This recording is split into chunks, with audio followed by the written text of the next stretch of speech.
Bé, em faré passar per militant de diferents partits i truco a la seva seu perquè m'aconsellin de què hem de fer el proper 1 d'octubre. Començarem trucant a Gènova, seu del Partit Popular a Madrid. Partido Popular, buenos días. Hola, buenos días. ¿Sí? Hola, ¿me escucha?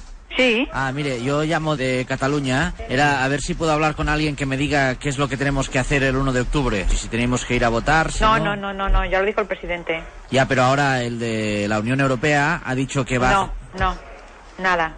¿El Juncker? Ha dicho que van a aceptar el resultado que salga... Que no. És que tu també, Peyu. Si diuen que no, és que no. No, les opcions al diàleg són poques amb la telefonista. Que no. Ja veu que l'atenció telefònica és semblant a les directrius que segueix el partit habitualment. Muchas gracias. Li segueixo demanant consell a la senyora i més enllà del que diem, sentireu uns crits de fons. Sonen molt lluny, no són molt perceptibles, però hi ha com un xivarri que m'ha sorprès. Dic, o estan molt nerviosos o molt animats. En tot cas, hi ha una energia que no correspon al clima habitual de tranquil·litat d'una oficina normal. Pero Juncker dijo que el sí del referéndum, que lo iban a aceptar. Entonces, si no vamos a votar y sale que sí, será peor. No, que no tienen por qué votar, primero porque es ilegal, eso para empezar. Ya, eso sí, pero bueno, claro. Eso para empezar. Por eso llamo, porque aquí vamos un poco descolocados, ¿sabes? No, nada. No hay que hacer nada. Nada. Bueno, lo digo porque es que si la Unión Europea acepta el sí, vamos a tener un problema. problema. La Unión Europea no acepta el sí, ¿eh? Lo dijo Juncker, ¿eh? No. Él lo que dijo fue que aceptaría lo que decidiera el gobierno y el Constitucional. Ahí está. Potser aquest xivarri... És que manipulen los titulares. Què era aquest xivarri, senyor Aquest xivarri, Marceller? per mi que no fos que hagués arribat Bárcenas amb sobres. I hagués hagut com una alegria. Una celebració. No, m'ha semblat. Dic jo, eh? Sí. És que m'ho he imaginat. És un parlar. Dic, quan arriba Bárcenas amb sobres... Ja està aquí. Qué gracioso. No, es un comentario sin malicia, Oye, ¿eh? a lo mejor había ido Pujol a repartir sobres como Papá Noel, ¿no? Eso no te hace tanta gracia, ¿eh? A mi sí que me hace gracia. Oye... Bé, de la conversa amb la seu del PP n'extrec una informació nova. Fins ara sabíem que podien detenir alcaldes, president, vicepresident, càrrecs públics... Tothom a la presó. No, membres que vagin a la mesa. Membres, però... Tothom a la presó. Ojo, No. ojo, perquè si anem a votar l'1 d'octubre, les detencions es podrien ampliar. O sea, nosotros el día 1 no vamos a votar. No tienen por qué votar, no señor. Vale. Porque lo que se pueden encontrar pues es o que les detengan o... ¿Sí? Hombre, claro, vamos a ver, se ha dado orden de que se quiten las urnas, de que se clausuren los colegios y todas esas cosas, o sea que... Incluso pueden detener a la gente que vaya a votar, si van a votar. Hombre, es un referéndum ilegal. Claro. Bé, anem a buscar la versió oficial, més enllà dels partits.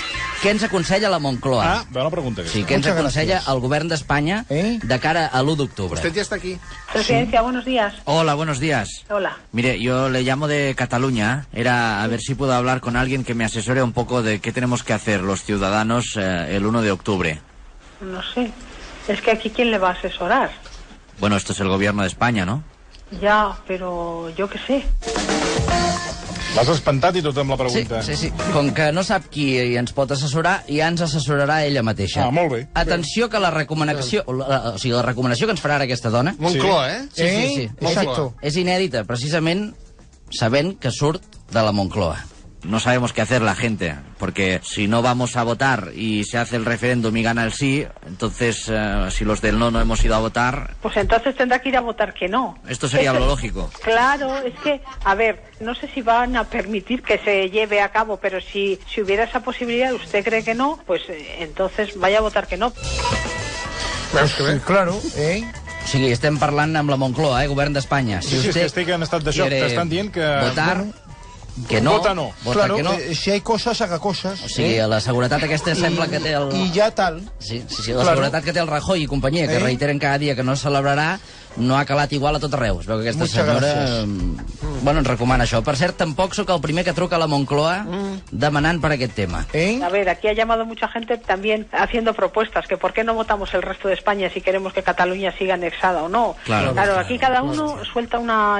A mí ha llamado hasta uno que me dice, ¿usted cree que se va a hacer el referéndum? Porque ya me ha apostado 5 comidas muy caras. Le digo, pues no se ha puesto la sexta, por si acaso. Es que claro, son cosas que... ¿A qué se las había apostado? ¿A que se haría o a que no se haría? A que no se haría. Qué gracioso.